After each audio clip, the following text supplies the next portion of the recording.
কোন ইষ্ট দেবতা বা কোন দেবতার মন্ত্র আপনাকে সর্বাধিকভাবে লাভ দিতে পারে তা জানতে গেলে ভৃগু নন্দী নারীতে এক নিয়মের কথা বলা হচ্ছে। সেখানে বলা হচ্ছে আপনি যদি পুরুষ হন তাহলে বৃহস্পতি থেকে, স্ত্রী হলে শুক্র থেকে একাদশ ভাবেতে কোন গ্রহ বসে আছে তাকে মার্ক করে নিন। যদি একাধিক গ্রহ বসে থাকে কোন গ্রহের ডিগ্রি বেশি তাকে ধরুন, যদি কোনো গ্রহ বসে না থাকে তাহলে সেই ঘরের অধিপতি বা স্বামীকে তাকে বেছে নিন।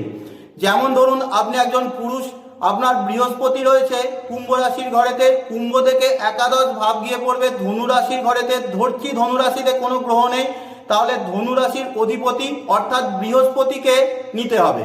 সেই হিসাবে আপনার ইষ্ট দেবতা হবে। যদি আপনার রবি আসে তাহলে আপনার জন্য ইষ্ট দেবতা হবেন ভগবান রাম বা সূর্যনারায়ণ, চন্দ্র হলে শ্রীকৃষ্ণ বা মা দুর্গা, মঙ্গল হলে হনুমানজি, বৃহস্পতি হলে শিব, শনি হলে মা কালী, বুধ হলে নারায়ণ আর শুক্র হলে মা লক্ষ্মী।